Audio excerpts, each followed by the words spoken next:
लद्दाख में भारत और चीन के बीच तनाव जारी है। दोनों देश इसे बातचीत के जरिए हल करने की कोशिश कर रहे हैं, लेकिन इस बीच चीन ने अपने इलाके में सैन्य गतिविधियां तेज कर दी हैं। चीनी सेना भारी वाहनों से तोप और दूसरे हथियार जमा कर रही है, जहां से इन्हें कुछ ही घंटों में भारतीय सीमा पर लाया जा सकता है। चीन की ये हरकत इसलिए शक पैदा करती है क्योंकि इसी दौरान बटालियन और ब्रिगेड लेवल पर सैन्य ऑफिसर्स बातचीत कर रहे हैं। अब तक चीन के सैनिक विवाद वाली जगहों से लौटे नहीं हैं, लिहाजा भारतीय सैनिक भी यहां मुस्तैदी से मोर्चा संभाले हुए हैं। भारत ने भी उनकी बराबरी के सैनिक और युद्ध सामग्री जुटा ली है। क्यों बेनतीजा हो रही है बातचीत?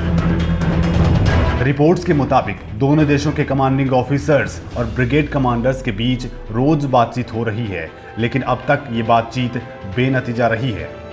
मुमकिन है कि जल्द ही मेजर जनरल रैंक के ऑफिसर्स बातचीत करें ताकि तनाव जल्द खत्म किया जा सके। चीन चाहता है कि भारत अपने हिस्से में इंफ्रास्ट्रक्चर का काम बंद कर दे।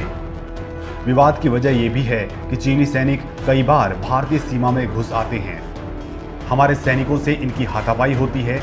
मई के तीसरे हफ्ते में गंभीर झड़पें हुई और अब ये पूरे लद्दाख में हो रही है। सूत्र बताते हैं कि चीन के जवाब में भारत ने भी माकूल इंतजामात कर लिए हैं। इस मामले की शुरुआत में चीन ने चौंकाया। उसने तेजी से करीब 5000 सैनिक उस इलाके में तैनात कर दिए। कुछ भारतीय सीमा में भी घुसपैठ हुई।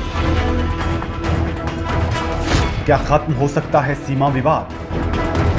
भारत और चीन के बीच सीमा से संबंधित मसले सुलझाने के लिए 4 जरिए मौजूद हैं। इनमें से 2 1993 और 1996 में बने थे। 2005 और 2013 में भी इससे जुड़ी प्रगति हुई। कॉन्फिडेंस बिल्डिंग मेजर्स भी हैं।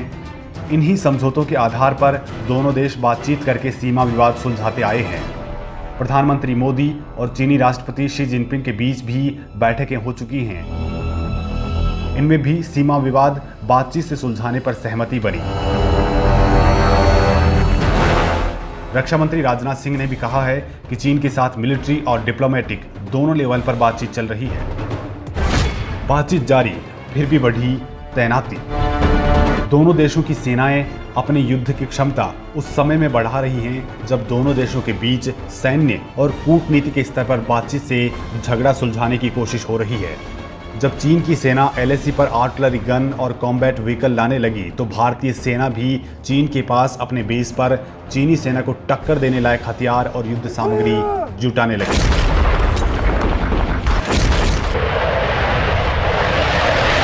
भारतीय वायुसेना इस इलाके में लगातार सर्विलांस कर रही है। क्या है चीन की तैयारी? चीन ने करीब 5000 सैनिक पेंगोंग लेक और गलवान घाटी में तैनात कर दिए हैं। साथ ही वो अस्थायी इंफ्रास्ट्रक्चर और हथियार भी जमा कर रहा है। हालांकि इन आंकड़ों की कोई आधिकारिक पुष्टि नहीं की गई है। सूत्रों के मुताबिक सैटेलाइट इमेज से ये साबित होता है चीन ने अपनी सीमा में डिफेंस इंफ्रास्ट्रक्चर भी बनाना शुरू कर दिया है। बताया जा रहा है कि चीन ने ये सब सिर्फ भारत पर दबाव बनाने के लिए किया है। पूर्वी लद्दाख में चीनी सेना के क्लास A व्हीकल्स देखे जा रहे हैं। ये इलाका LAC के करीब है। भारतीय सीमा से 25 से 30 किलोमीटर दूर चीनी सेना की गाड़ियां हैं। इनमें हथियार हैं। हालात बिगड़ने पर ये चंद घंटों में मोर्चे पर पहुंच सकते हैं। ऐसा लगता है कि चीन बातचीत का बहाना बनाकर सैन्य तैयारियां मजबूत कर रहा है। भारत की क्या है तैयारी? भारतीय सेना की रिजर्व डिवीजन को लद्दाख में तैनात किया जा चुका है। ये वो सैनिक हैं जिन्हें ऊंचाई या पहाड़ी इलाकों में जंग की महारत हासिल है। शुरुआत में महामारी की वजह से कुछ दिक्कतें थी, लेकिन अब एयरक्राफ्ट्स और सड़क के जरिए फौज भेज दी गई है। भारत शांति तो चाहता है, लेकिन अपनी सीमा में किसी प्रकार की दखलंदाजी बर्दाश्त नहीं करता। भारतीय सेना अपने बेस पर हथियार, टैंक और जंग में इस्तेमाल की जाने वाली अन्य भारी वाहन ला रही है। साथ ही LAC पर आर्टिलरी गन भी तैनात की जा रही हैं। भारतीय सेना के मुताबिक वो चीन के हथकंडों से अच्छी तरह से वाकिफ है। भारतीय सेना इस बात पर अड़ी हुई है कि सीमा पर जब तक स्थिति सामान्य नहीं हो जाती वो पीछे हटने वाली नहीं है।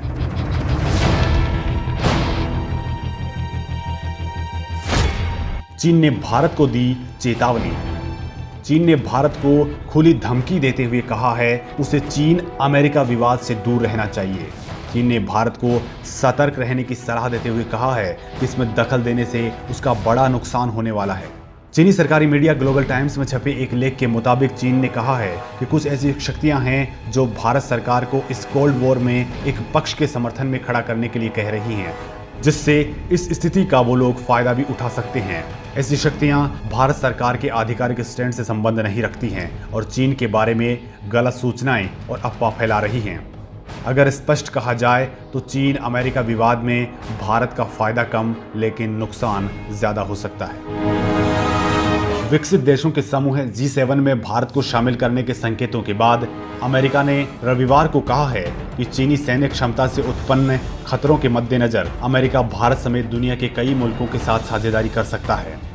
अमेरिकी विदेश मंत्री माइक पोम्पियो ने कहा कि चीन की सैन्य चुनौतियों से निपटने के लिए इस रणनीति पर विचार कर रहा है। आपको बता दें कि अमेरिका उन देशों के साथ अपने मैत्री को बढ़ाना चाहता है जो चीन की साम्राज्यवादी नीतियों से खफा हैं। उन्होंने कहा कि इस क्षेत्र में हम भारत के साथ ऑस्ट्रेलिया, दक्षिण कोरिया और जापान के साथ और सहयोग बढ़ा सकते हैं। खास बात ये कि शनिवार को राष्ट्रपति डोनाल्ड ट्रंप ने G7 की विस्तार योजना के तहत भारत के साथ दक्षिण कोरिया और ऑस्ट्रेलिया को शामिल करने के संकेत दिए थे।